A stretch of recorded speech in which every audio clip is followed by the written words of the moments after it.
биринчиден абдан мына көптөн бери күтүп аткан мына мыйзам келип атат да долбооручу.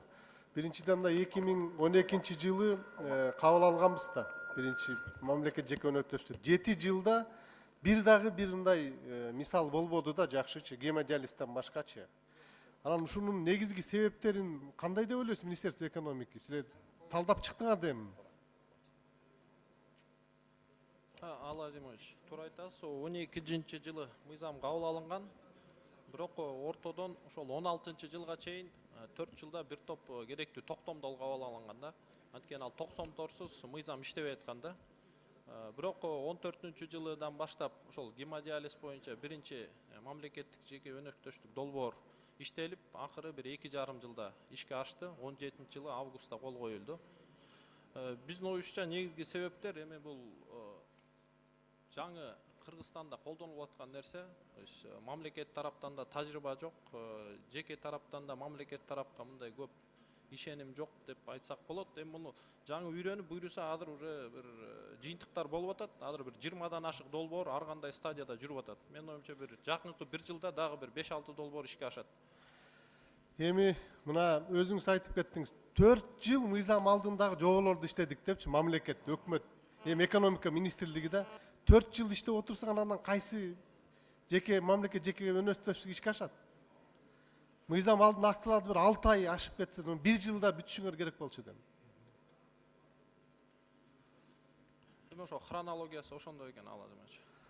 Анан эми азырда мына кабыл алып берсек, дагы 4 жыл мыйзам алдындагы жоболорду иштеп чыксаңар, анда дагы 25-жылга келебиз, анда кайра ушу кейпибиз кийебиз да. Жок ал Азимович, азыр токтомдор баары даяр. Бул мыйзам кабыл алынса, азыр бир 40ка жакын долбоор ушул мыйзамды күтүп отурат да. Бул жеке өнөктөштөр жактан инициатива катары бул мыйзамды күтүп атышат.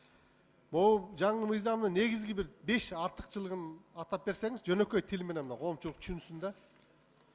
Жөнөкөй тил менен биздин оюбузча эң маанилүү өзгөрүү бул жерде жеке чак, ошол частный партнер деп айтабыз. Ошого биз полномочия берип атабыз, инициатива көтөрүү боюнча. Эгер бул бир инициатива көтөрсө, кайсы бир мамлекеттик орган, мамлекеттик мекеме менен бир жеке өнөктөштүк, мамлекеттик жеке өнөктөштүк долбоорду баштайм десе, бул инициативаны кылат. Анан мамлекет тараптан ошол 30 күндө ошол инициатива каралып чыгыш керек. Эгер жалпысынан инициатива ГЧП стандарттарына жатат десе, бул дагы 30 күндө комиссия түзүп, уже анын техника экономикалык негиздемесин изилдеп, сразу конкурс жарыялаш керек да. То есть мындай айтканда инициативаны жеке чакка берип атабыз да. Бул биздин оюбузча мындай жандандырат бул системанычы. Экинчи чоң өзгөрүү бул жерде бюрократияны жокко чыгарып атабыз. Мурун ар бир долбоор экономика министрлиги жана финансы министрлиги менен макулдашылды. Азыр бюджетке тиешелүү гана долбоорлор финансы министрлиги менен макулдашылат. Экономика министрлиги менен стратегиялык гана чоң долбоорлор гана макулдашылат. Бул да өтө чоң өзгөрүү деп ойлойбуз. Андан тышкары биз долбоорлорду экиге бөлдүк. 700 миллион сомго чейин, 700 миллioндон өйдө. 700 миллион сомго чейинки долбоорлор 3 ай, 6 ай арасында ишке ашырса болот. Бул мындай кыска, тез өткөрүү системасы. Чоң долбоорлор болсо 180 күндөн 210 күнгө чейин каралат да. Ушул 3 өзгөрүү биздин оюбузча өтө маанилүү.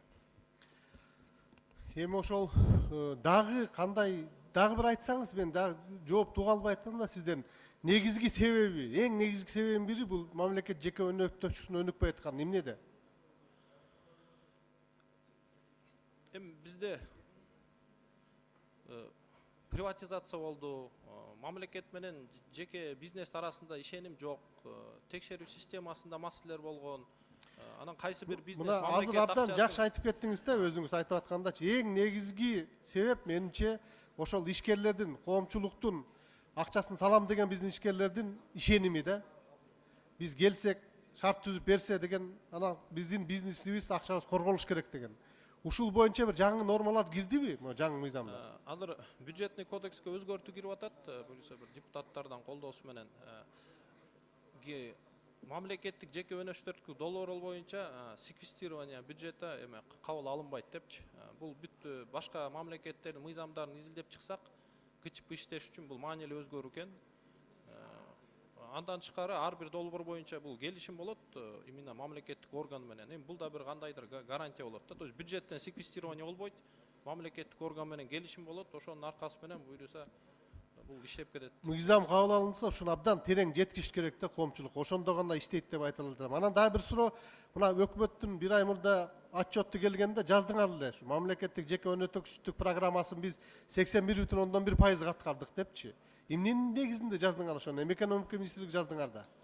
Бизде программа кабыл алынган 16-21 жылдарга ошол мамлекеттик жеке өнөктүрүү боюнча. Бул жерде окутуулар, анан азыр ГЧП долбоорлордун борборун түзүп атабыз. Ал жерде профессиональный финансисттер, юристтер иштеп, мындай чоң эмес долбоорлорду экспертиза жүргүзүп турат.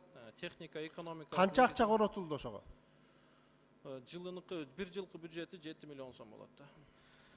Бир жылда 7 миллиондон коротуп 5 дайыны жок болуп атат да. Жок, бул Жыйынтыгы жаңы- жок, бир дагы мамлекет жеке өнөктүкчүлүк иштеп кеткен жок. Бул жаңы башталып атат. Эми бул мыйзамды колдойбуз, сөзсүз түрдө колдойбуз да, ишкерлерди колдошубуз керек. Бирок бул мыйзамдын иштеп кете турган мыйзам болуш керек.